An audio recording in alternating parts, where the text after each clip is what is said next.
Kagulat World.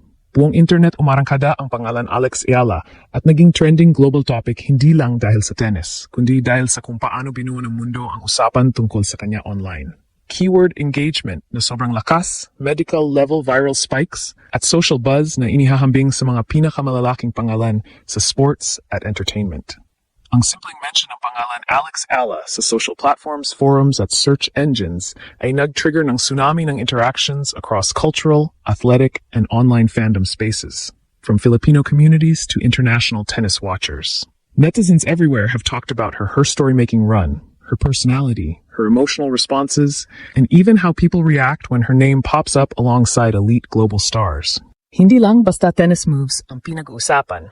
Ang pangalan niya mismo ang naging trend trigger online.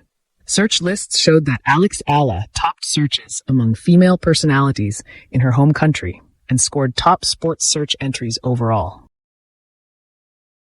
A profile boost that made many global watchers take notice of her internet presence first, then her tennis results.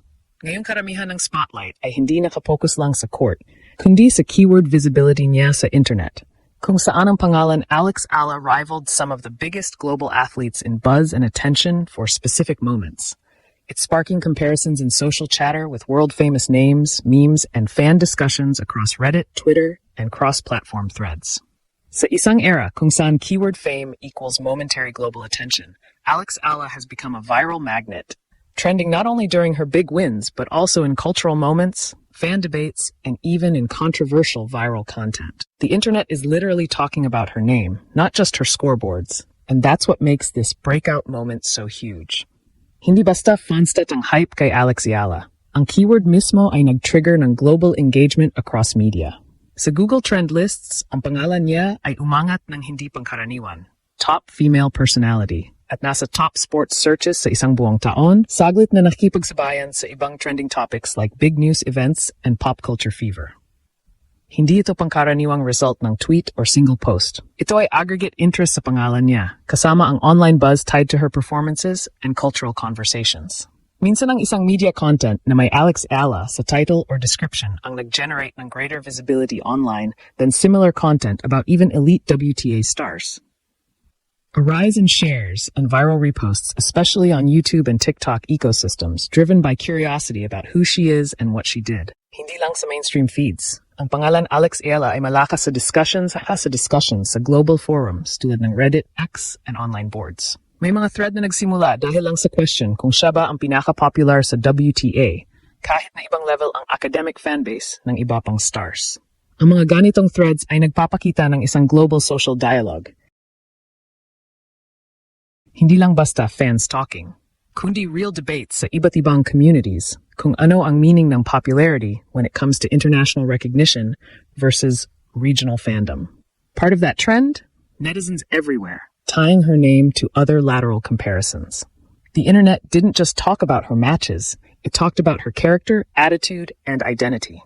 Viral clips of her reactions, interviews about heritage, and even cold takes on language and persona have gone viral on social platforms, making Alex Ayala a keyword associated with emotional narratives, media headlines, and cultural pride. This phenomenon isn't just about tennis. This is about how the internet responds to her as a person and as a rising athlete. Ngayon ang tanong, kung keyword engagement ang basehan, hindi followers, hindi personal accounts, kundi ang pangalan mismo sa internet, saan nakatayo ang Alex Ayala kumpara sa international stars? Unang punto, spike behavior. Ang mga global icons tulad ni Coco Gauff at Naomi Osaka may consistent worldwide presence. Kahit walang major tournament week, umikot pa rin ang pangalan nila sa global feeds. May steady baseline ang visibility nila.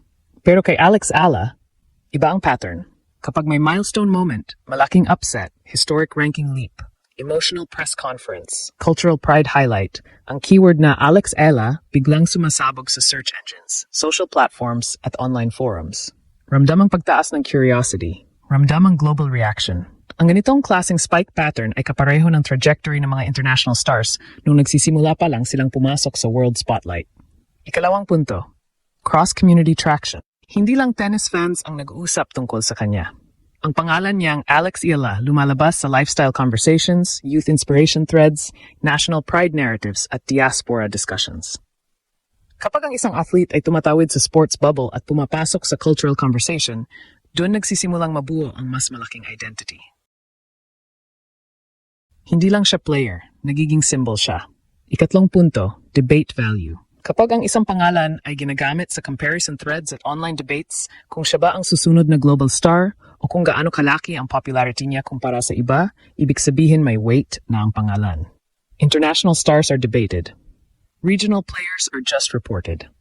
Si Alex Ayala ay nasa stage na kung saan pinag-usapan at kinukumpara na siya sa mas malalaking pangalan. Ibig sabihin may relevance ang keyword niya beyond local hype.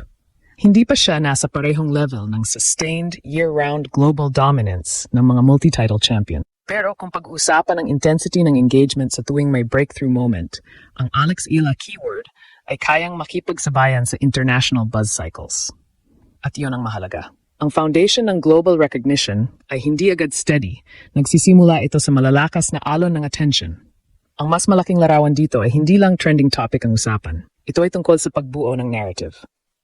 Kapag ang isang pangalan ay paulit-ulit na sumasabog online tuwing may milestone, unti-unti itong nagiging bahagi ng global sports memory. Mula spike, nagiging standard.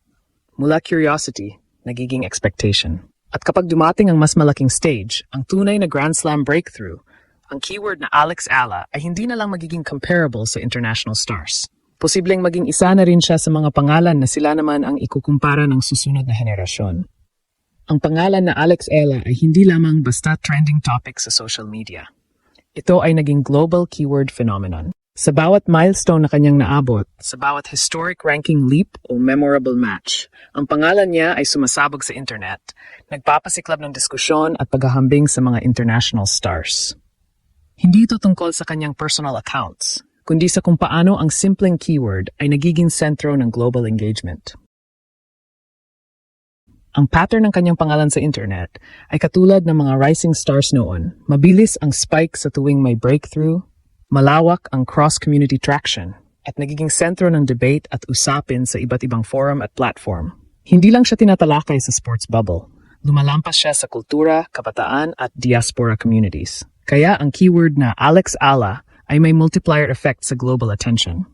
Bagamat hindi pa siya nasa baseline visibility ng mga established Grand Slam champions, ang intensity at repetition ng keyword engagement ay nagpapakita ng potensyal na maging isa sa mga prominenteng pangalan sa international tennis scene. Sa bawat viral moment, lumalapit siya sa legacy stage at sa tamang panahon, ang pangalan niyang Alex Ayala ay maaring hindi na ikukumpara, kundi siya mismo ang magiging pamantayan.